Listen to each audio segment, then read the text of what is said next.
자, 먼저 우리 민법 총칙부터 정리할게요. 제1절 법률행위의 효력 요건이죠.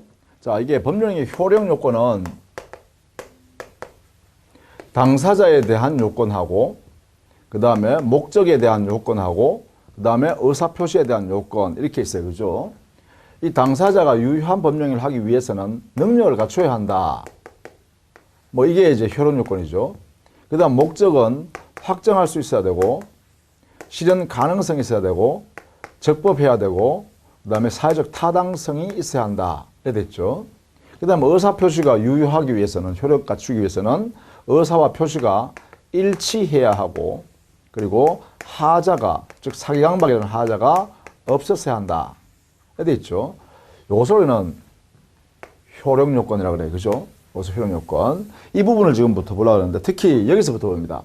확정, 가능, 적법, 사회 타당성 그리고 의사와 표시가 일치하고 사기강박 없는 하자 없는 그러한 의사표시일 것. 요것을 지금 순서대로 보려고 그래요. 자, 먼저 거기에 영순위로서요. 농지 취득 자격 증명이요.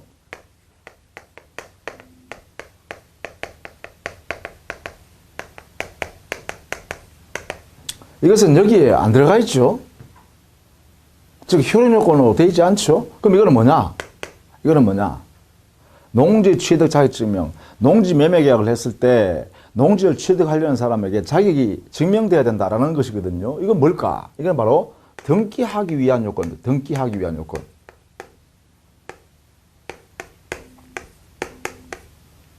그러니까 매매계약, 토지 매매계약의 유효요건이 아니라 효력요건이라 등기를 하려면 이 증명이 있어야 한다라는 의미예요. 그래서 효력요건은 아니다. 그죠?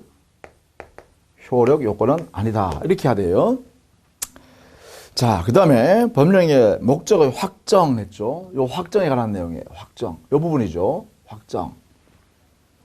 자, 여기 확정에서는 첫 번째, 이게 중요하네요. 매매 목적물과 대금이 계약 체결 당시에 구체적으로 특정되어야 하는가? 여기에 대한 논의예요. 여기에 판례가 있다는 것이죠. 자, 여기에 대금과 목적물의 확정이에요. 뭐 할 때? 매매 계약을 체결해서 매매 계약이 있어요. 자, 여기서는 이 확정이 매매 계약할 당시에 확정되어야 한다는 것이 아니라 확정할 수 있으면 된다라는 의미죠. 여기에 확정.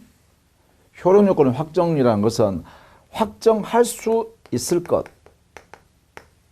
이런 뜻이에요. 그러면 확정할 수 있는 기준이 있으면 충분하다는 것이죠. 그래서 그 판례가요. 계약 체결 당시에는 구체적으로 특정할 필요는 없고 좀 네 번째 줄합니다.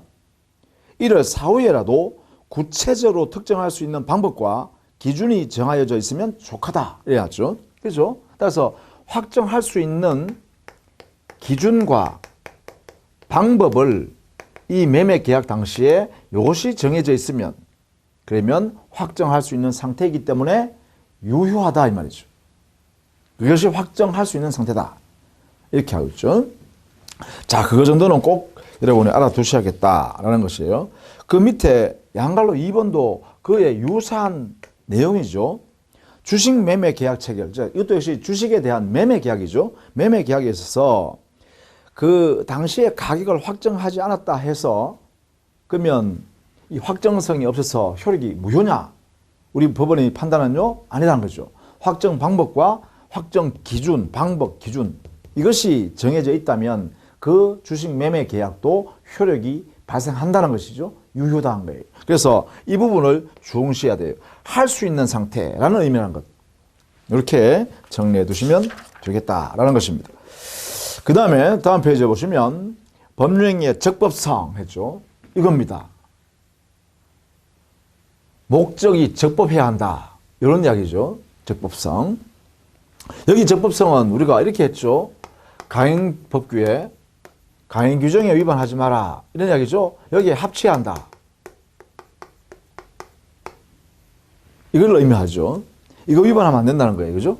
그러면 강행 규정 대표적인 게 어떤 걸까? 자, 양걸 1번. 거기에 보면 지금은 부동산 중개사법이 있죠. 옛날에는 부동산 중개업 및 그에 따른 시행 규칙이 있었어요. 그 시행 규칙에는 수수료 한도를 초과하면 안 된다라고 돼 있었죠.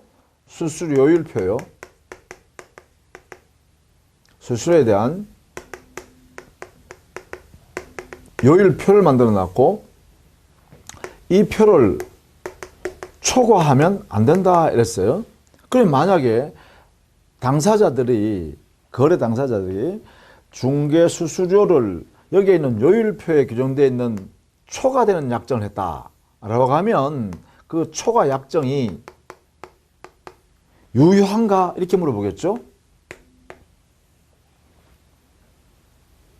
그 의미는 바로 여기에 있는 수수료 요율표라는 법령에 있는 이 기준이 가행 규정이냐 아니면 임의 규정이냐에 따라서 이 초과된 약정 자체의 효력이 정해지겠죠. 만약에 가행법규라고 한다면 이 요율표를, 그러면 초과한 부분의 약정은 무효가 되겠죠. 그죠? 그래서 우리 법원은 어떻게 했다? 바로 이 요율표는 가행 규정이다 이 말이죠. 이렇게 판단한 거예요. 그래서 초과된 부분은 무효인 약정 부분이다 이렇게 했죠. 자, 이런 내용으로 요거는 꼭 알아두셔야겠죠. 요 부분 1번. 그 다음에 의미 있는 판례가 바로 4번입니다. 4번. 특별한 사정이 없는 한 법령에 위반되어 무효임을 알고서도 그 법령을 한 자가 가행법규 위반을 이유로 무효를 주장하면서 내가 주었던 급부이행했던 그 재산은 다시 돌려달라 라고 주장하는 것은 시인이 측에 반하는 게 아닌가. 자기 스스로가 가행법규 위반된 행위를 하면서 급부를 넘겨줘 놓고 재산을 넘겨줘 놓고 그래서 다시 돌려달라고 하는 것은 위반하는 행위를 스스로 하면서 돌려받는다. 이거는 주면서 돌려받는다. 이게 뭐예요? 모순 행위 아닌가? 이건 시인 측에 반하지 않는가? 이렇게 물어볼 수 있다는 거죠. 여기에 대해서 우리 법원의 판단입니다.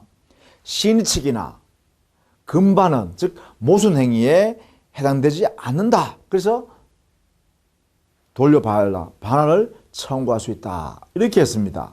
그렇죠? 그래서 이게 요 4번 내용의 의미를 잘 봐두셔야 돼요. 강행법규의 강행규정, 강행법규 여기에 위반하면 뭐예요? 무효죠. 무효니까 의무, 채무가 안 생겼잖아요. 무효기 때문에.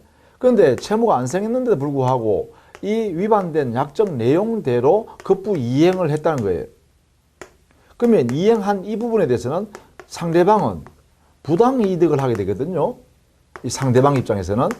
그러면 부당이득을 상대방이 취했으니까 요게 위반한 행위를 한 당사자, 즉 이행한 당사자예요. 요 당사자가 이 상대방한테 말이죠. 부당이득 했으니 내가 준 이 재산은 다시 돌려주세요라고 부당이득 반환을 이렇게 청구했다는 거예요. 이 청구권이 위반한 행위 해놔놓고 자기가 스스로 줘놔놓고 다시 돌려달라고 하는 것은 이게 모순 행위 아니냐 이거죠. 여기에 대해서 우리 법원은 이 반환 청구권은 인정된다라고 판시한 거예요. 그렇게 해야 강행법규 위반한 것은 절대로 효력을 인정하지 않겠다라는 이 취지를 유지할 수 있다는 것이죠. 요 내용을 꼭 알아두셔야 됩니다. 강행법규에 위반된 행위를 하고 나서 그대로 이행한 당사자는 자기가 급부한 내용의 부당이득 반환을 청구하는 것이 시인이 측에 반한다고 할 수가 없다. 그래서 인정한다. 이렇게. 요점 꼭 기억을 해 두실 필요가 있다라는 것입니다. 자, 그 다음에 이 법규 중에서요, 적법할 것 같아서 단속 규정에 관한 내용이 중요합니다. 단속 규정. 자, 단속 규정도 성질은 강행 규정 중에 하나입니다. 강행 규정 중에 하나예요. 그런데 강행 규정 중에 하나인데 이 단속 규정을 위반했을 때 이 위반한 사람에 대한 처리 방법은 뭐냐? 위반한 약정 자체는 이것은 사법적으로 유효한 약정이다. 그러나 이 위반한 사람의 행위는 제재, 처벌을 해야겠다. 이렇게 한 거예요. 그래서 민법상으로는 유효하지만 민법상으로는 그 거래행위가 유효한 약정이지만 그러나 그 위반한 행위 당사자는 처벌, 제재를 한다라는 것이에요. 이게 바로 단속 규정의 가장 중요한 효과예요.